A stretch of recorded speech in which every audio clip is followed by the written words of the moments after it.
Il y a une dame qui a souscrit au programme Propulsion Pro. Je ne vais pas la citer, mais je suis certain qu'elle est connectée actuellement.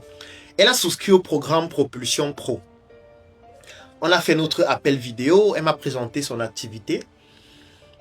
Et je lui envoie le compte rendu de la vidéo de notre appel de diagnostic et de cadrage. Elle reçoit le document, elle lit, elle me dit « C'est bon docteur, ça correspond exactement à mes objectifs et à ce que je veux faire. » Je lui dis « D'accord. Je vais donc t'envoyer le cahier de charge du travail que tu vas faire durant les 7 premiers jours. » Je rédige son cahier de charge, je lui envoie. Elle reçoit. Elle fait quelques heures, elle ne me répond pas. Je me dis, bon, peut-être elle a déjà lu, elle a déjà compris ce qu'il faut faire. J'attends juste son rapport dans 7 jours. Et quelques heures après, elle m'écrit, elle me dit, vraiment, docteur, il y a un truc que je ne comprends pas là. Hein. Vous dites quoi? Vous dites que je dois offrir mes prestations gratuitement. Je vais alors gagner de l'argent comment? Moi, je comprends pas bien le document là. Si vous pouvez un peu mieux m'expliquer. Parce que vous dites que je dois offrir gratuitement mes prestations. Bon, quand je vais donc offrir ça gratuitement là, je vais donc faire comment? Parce que je vous ai dit que je veux gagner plus d'argent. Je vous ai dit que je veux augmenter mon chiffre d'affaires. Je vous ai dit que mon activité ne donne pas. Bon, je vous dis que mon activité ne donne pas. Vous me dites d'offrir mes prestations gratuitement. Bon, on m'a augmenté le chiffre d'affaires là comment? Et quand j'ai lu son message, j'ai dit bon, le prix à payer aussi lorsque quelqu'un souscrit à Propulsion Pro, c'est le fait qu'on ne s'énerve pas. C'est interdit de s'énerver. Parce que voilà, quand quelqu'un bénéficie d'un service VIP, tu peux pas t'énerver en fait, tu vois, parce que ça fait partie du professionnalisme. Mais je puis vous rassurer que j'ai failli craquer en fait. Dans ma tête, j'avais envie de lui dire, mais toi tu penses que je ne réfléchis pas? Tu penses que je ne réfléchis pas en te demandant d'offrir gratuitement des prestations? Et je lui ai donné une réponse un peu ironique en lui disant, madame, vous avez rejoint Propulsion, n'est-ce pas? Vous êtes membre de Propulsion, vous avez payé pour rejoindre Propulsion. Ok. Vous ne vous êtes pas limité à Propulsion standard, vous avez payé pour rejoindre Propulsion Pro. Pour les personnes qui sont au Cameroun, ça représente 50 000 francs. Et pour les personnes qui sont à l'extérieur, c'est 65 000. Bon, la question que moi j'ai envie de vous poser est la suivante. Qu'est-ce qui vous a poussé à rejoindre Propulsion Pro? N'est-ce pas, vous avez regardé mes vidéos sur les réseaux sociaux, vous avez regardé une vidéo peut-être sur TikTok, vous avez regardé une vidéo sur Facebook, vous avez regardé une vidéo sur YouTube. Vous pensez que pour produire cette vidéo-là, je n'ai pas dépensé de l'argent pour produire cette vidéo? Vous pensez vraiment? Quand vous voyez la qualité de mes vidéos, vous imaginez un peu le coût qu'il y a derrière? Parce que je suis en train de faire par exemple cette masterclass. Pendant que je suis en train de faire cette masterclass, déjà j'ai mon ordinateur qui est devant moi. J'ai pas forcément envie de donner les références, ce n'est pas l'élément le plus important. Mais mon ordinateur coûte quand même assez cher. J'ai 2 softbox qui sont là. Il y a une là qui est centrée sur moi, il y a une qui est à 45 degrés. Elle coûte quand même un peu cher, ces softbox. J'ai une caméra qui est là, je vais pas donner la référence.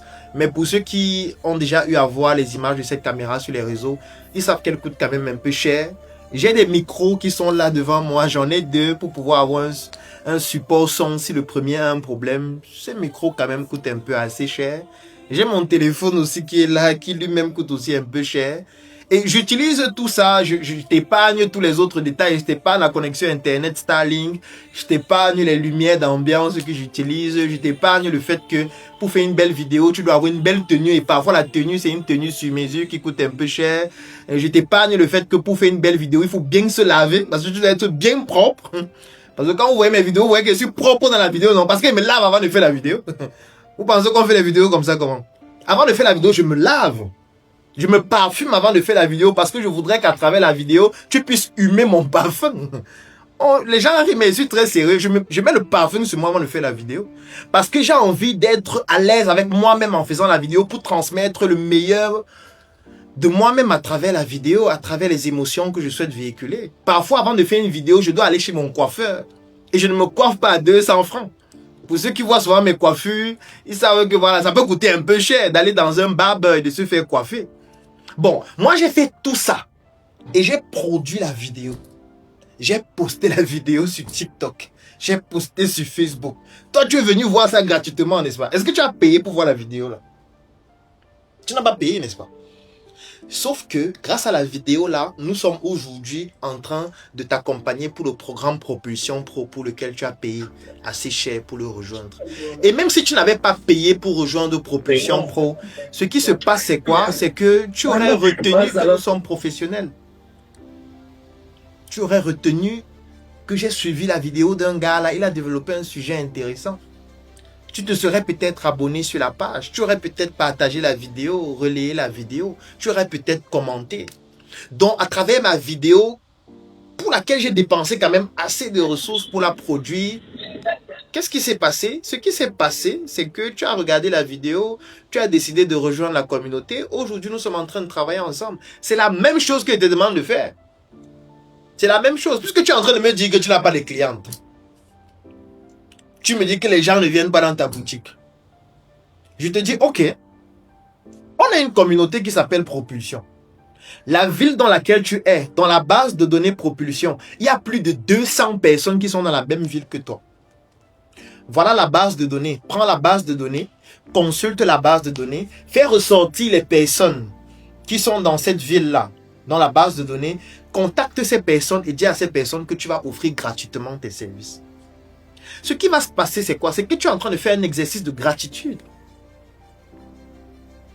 Lorsque ces personnes vont venir dans ton centre, déjà de 1, imagine-toi un seul instant si en une semaine, tu fais venir 20 personnes dans ton centre. Ça fait déjà 20 personnes qui connaissent où tu es situé. Ça fait 20 personnes à qui tu ne seras plus obligé d'indiquer où tu te trouves. Ça fait 20 personnes à qui tu as apporté un soutien, à qui tu as apporté de ton énergie, à qui tu as témoigné de ta gratitude. Ça fait 20 personnes qui, si elles sont satisfaites, vont vouloir reproduire l'expérience. Ça fait 20 personnes qui pourraient te recommander si tu as bien fait ton travail. Et même si toutes ces personnes-là ne bénéficient pas de tes services, ça va augmenter ton aura. Ça va te permettre de pouvoir, à travers un aura plus développé, de pouvoir mieux capter de nouvelles opportunités. Ça va te permettre d'avoir des feedbacks, des retours de 20 personnes qui vont te dire « Je n'ai pas aimé ta prestation, je veux que tu corriges tel aspect, je veux que tu améliores telle chose. » Et rien que ces retours-là, qui sont déjà mieux que le fait de rester sans client. Parce que quand tu restes sans client, tu n'as rien. Non seulement tu n'as pas d'argent, tu n'as pas de retour, tu n'as pas d'aura qui se développe, tu n'as pas d'expérience qui grandit. Mais au moins avec ça, tu as des retours qui te permettent de t'améliorer, qui vont te permettre d'améliorer la qualité de tes services. Avec ça, tu as des références. Avec ça, tu as des preuves sociales. Parce que chacune des personnes qui vient, tu peux lui dire vraiment, est-ce que je peux prendre une photo et poster sur mes réseaux pour dire que tu es passé chez nous? Tu penses que la personne va refuser? Si la personne accepte, ça fait déjà 20 photos que tu as. 20 photos de 20 personnes différentes qui ont bénéficié de tes services. Rien qu'avec une photo, ça peut te permettre d'avoir 1 ou 2 nouveaux clients. Parce que le client là va voir que voilà, je ne suis pas le cobaye. Au moins, elle offre déjà ses services à plusieurs personnes. Comment est-ce que tu penses que je ne réfléchis pas en te disant d'offrir tes services gratuitement? C'est parce que c'est ce que moi-même je fais. Et d'ailleurs, c'est ce que tout le monde fait. La preuve, est-ce que tu as payé pour être sur TikTok? Est-ce que tu as payé pour être sur Facebook? Est-ce que tu as payé pour créer ton compte sur YouTube? Est-ce que tu as payé pour avoir l'application WhatsApp? Mais tu vois que tu l'utilises désormais tous les jours. Tu recommandes. Tu dis à tes clients de te contacter sur WhatsApp. Ça veut dire que si tu avais des clients qui n'avaient pas WhatsApp, qu'est-ce que ces clients vont faire? Ils vont être obligés de télécharger l'application WhatsApp. Grâce à toi. C'est que aujourd'hui, tu as utilisé WhatsApp gratuitement, mais maintenant, tu as un groupe de 200 personnes sur WhatsApp. Ça veut dire que grâce à toi, tu mobilises 200 personnes sur une application qu'au départ, tu utilisais gratuitement. C'est la même chose que je te demande de faire. Toi, tu penses que je suis en train de vouloir encore t'abattre plus que tu n'étais déjà abattu. Donc, le problème parfois que vous avez, c'est le fait que vous négligez beaucoup ce qu'on appelle l'exercice de gratitude. Dès aujourd'hui, sachez que tous les jours, vous devez effectuer votre exercice de gratitude. Et l'exercice de gratitude peut se faire de plusieurs manières différentes. Ça peut se faire par la production de contenu. Parce que si tous les jours vous produisez des contenus, ne regardez pas le nombre de vues. Ce n'est pas important. Et même si on va sur le nombre de vues. Moi, par exemple, j'ai fréquenté au lycée de Tchinga. C'est dans la capitale du Cameroun, Yaoundé. Et dans ma salle de classe, nous étions 160. Par exemple, lorsque j'étais en 4e, nous étions 160 dans ma salle de classe. Et dans ma salle de classe, l'enseignant ne marchait pas en classe. Puisque nous étions tellement nombreux au point où l'enseignant restait seulement devant.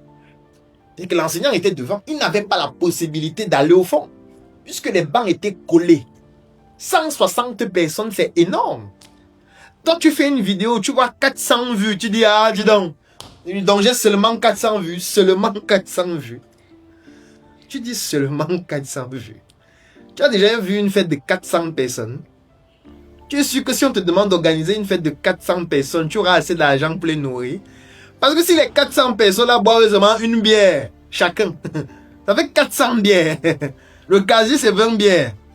C'est qu'il faut 20 casiers.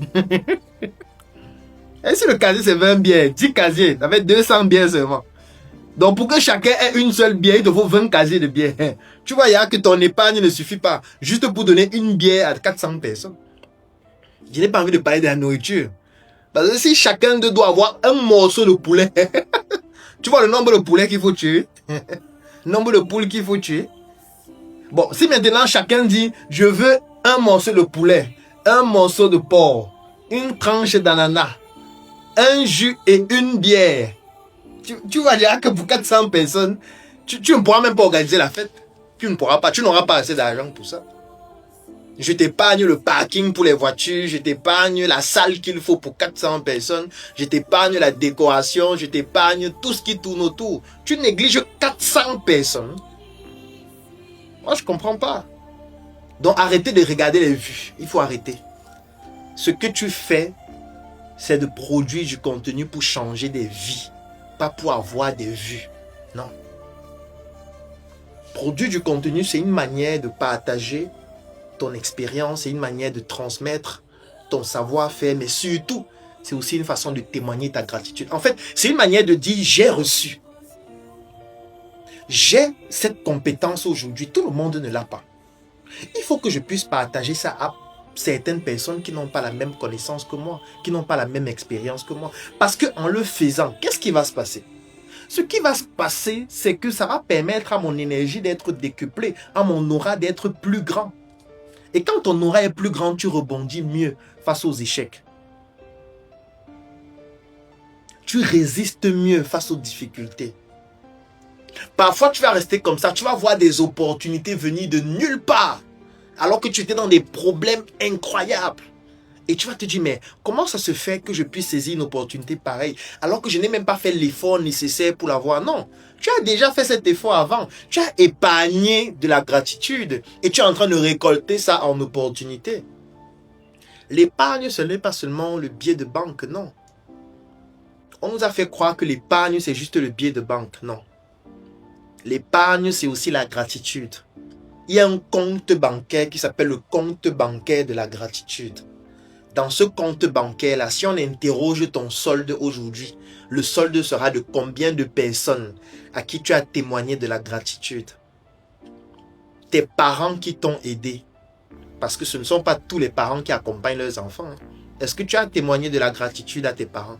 Témoigner de la gratitude à tes parents ne veut pas forcément leur dire leur construire une maison.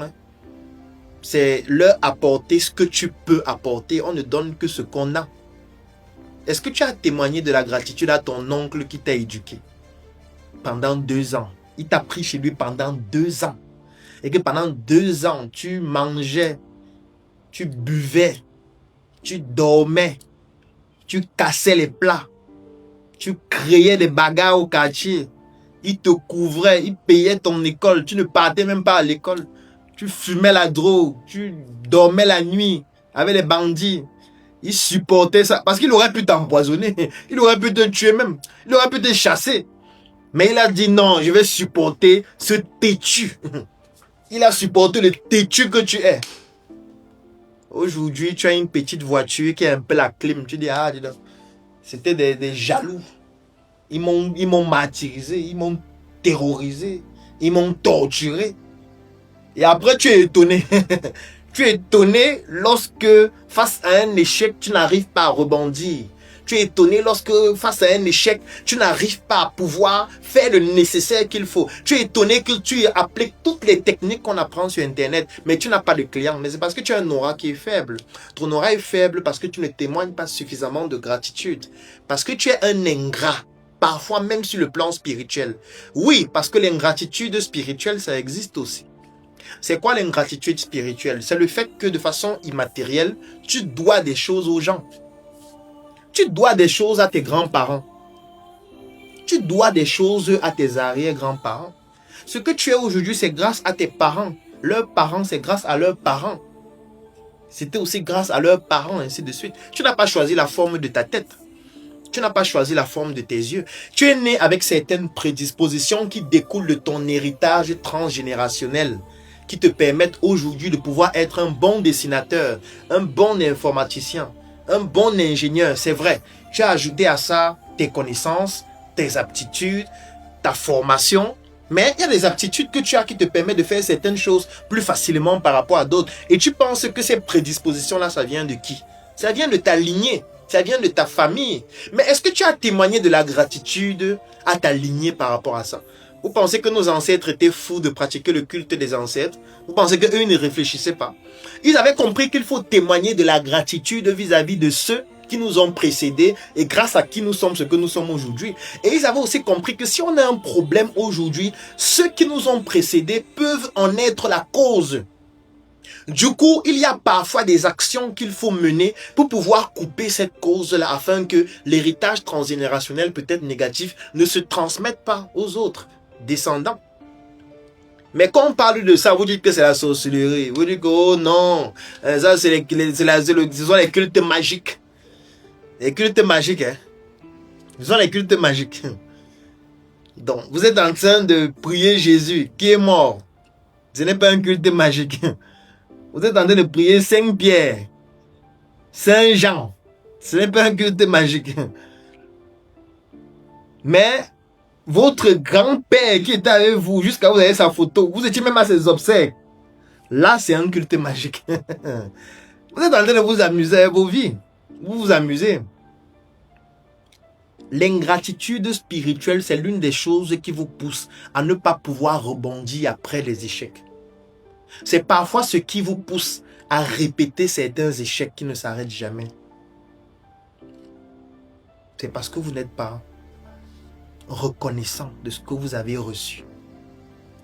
Donc l'ingratitude, c'est à tous les niveaux. Donc aujourd'hui, chacun doit se poser la question, si on prend mon compte bancaire gratitude et on interroge le solde, on va voir que j'ai témoigné de ma gratitude à combien de personnes. Si on peut compter le nombre de personnes, ça veut dire que vous êtes faible.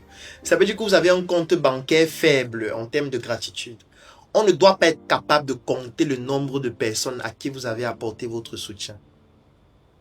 On ne doit pas être capable de compter. Ça doit être un nombre qu'on ne peut plus compter. Parce que tant qu'on peut encore compter, ça veut dire que ce n'est pas encore suffisant. Ça veut dire que vous n'êtes pas encore suffisamment protégé. Ça veut dire que votre aura est encore faible. Et quand votre aura est faible, quand l'échec va survenir, vous allez faire comment? L'échec va survenir, vous allez faire comment? Et vous ne pouvez pas anticiper sur tous les échecs. Je vous ai dit, même Jésus a été crucifié. On a baissé ses côtes. Toi, tu es qui? Tu penses que toi, tu vas échapper à l'échec parce que tu es plus intelligent que qui? Vous pensez vraiment qu'il y a une relation ou une corrélation de cause à effet entre l'intelligence et l'échec? Vous pensez que plus on est intelligent et plus on évite l'échec? C'est faux. Ça n'a aucun rapport, rien du tout. Parce que l'échec peut découler de facteurs et de paramètres qui ne dépendent même pas de toi. Du coup, qu'importe ton niveau d'intelligence, du moment où l'échec peut découler d'un paramètre qui ne dépend pas de toi, ça veut dire que tu peux échouer même si tu es très intelligent. Bon, si tu es très intelligent et on vote une loi dans ton pays qui fait en sorte que ton activité ne puisse plus fonctionner et tu tapes poteau, est-ce que c'était parce que tu n'étais pas intelligent? Ce n'est pas toi qui votes les lois. Du coup, c'est un paramètre externe, c'est ce qu'on appelle des facteurs extrinsèques qui peuvent venir jouer sur ton business et faire en sorte que ton business tombe en faillite. Tu fais quoi? Tu peux bien conduire ta voiture. Tu respectes bien le code de la route. Tu conduis normalement, tu évites les gens. Quelqu'un vient te cogner. Vous pensez que l'accident, c'est simplement parce que tu conduis mal? C'est faux. Tu peux être le meilleur à l'auto-école. Tu étais le major de l'auto-école. Tu es sorti meilleur à l'auto-école avec 20 sur 20. Tu maîtrises ta voiture, tu maîtrises le gabarit, tu conduis bien. Quelqu'un a bu. Il est sous dans sa voiture, au volant de son véhicule. Il fonce sur toi, non? Il a bu, il est sous, et il fonce sur toi, il te cogne, il te jette dans le ravin, tu meurs. C'est parce que tu ne savais pas conduire? Non. Tu étais le major de l'auto-école, mais tu es mort au volant.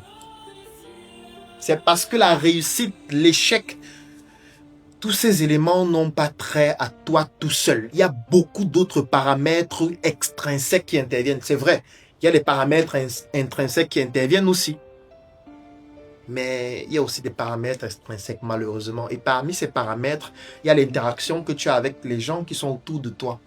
Et ces interactions-là, si tu veux les renforcer, si tu veux les rendre plus puissantes, si tu veux développer un aura plus fort qui va te permettre de pouvoir non seulement éviter plus facilement les échecs, et même lorsque les échecs surviennent, cette aura va te permettre de pouvoir beaucoup plus facilement rebondir et pouvoir toujours trouver un moyen de repartir de façon plus efficace. C'est la gratitude, mes frères et mes sœurs. C'est le seul secret, il n'y a pas un autre. C'est vrai que j'ai prévu une présentation, où j'ai prévu vous développer tellement de choses, mais ça ne sert à rien que je me concentre sur toutes ces choses-là si cet aspect principal, vous ne le retenez pas. Donc ce qu'il faut retenir ici, c'est que tous les jours, chacun doit effectuer un exercice de gratitude. En quoi ça consiste? C'est assez simple. Vous allez faire une évaluation de vous-même. Et vous dire, quelles sont les personnes grâce à qui je suis ce que je suis aujourd'hui. Essayez de faire la liste la plus exhaustive possible. Quelles sont les personnes grâce à qui je suis ce que je suis aujourd'hui? Quelles sont ces personnes? Faites une liste. Prenez votre bloc-notes ce soir ou demain ou ce week-end. Prenez 1 heure de temps ou 2 heures de temps. Faites une rétrospective de votre vie depuis que vous êtes né ou à partir du moment où vous vous souvenez. Et vous vous dites, d'accord, quand je suis né où? Qu'est-ce que mes parents ont fait pour moi? Arrêtez de vous plaindre seulement. Quand vous vous plaignez tout le temps, vous développez des vibrations basses. Et les vibrations basses attirent vers vous la malchance et la malédiction. Je pense que vous le savez. J'en parle suffisamment dans notre programme de formation sur la spiritualité dans le monde des affaires. Donc je ne vais pas trop entrer en détail dessus. Mais retenez ça. Quand vous vous plaignez trop, quand vous critiquez trop, quand tout le temps vous êtes en train d'accuser le monde entier, ça développe des fréquences qui sont basses. Ça développe des énergies qui sont basses. Et ces énergies basses-là attirent vers vous la malchance et la malédiction. Et si quelqu'un autour de vous manifeste beaucoup de malchance, il faut bannir cette personne-là. Parce que la malchance se contamine, malheureusement. La malchance se contamine. Donc, si tu as quelqu'un autour de toi qui est trop malchanceux, il faut le bannir. Si c'est ton copain, il faut vous séparer.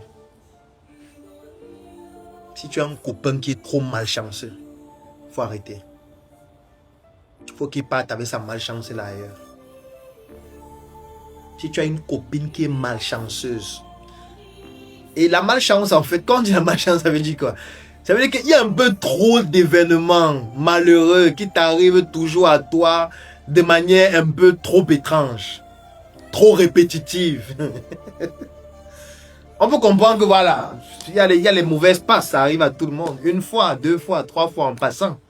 On se bat, on essaye de comprendre, on se relève, on apprend de nos échecs. Mais si ça devient répétitif, aïe aïe aïe, il faut stopper. Parce que la malchance, ça se contamine.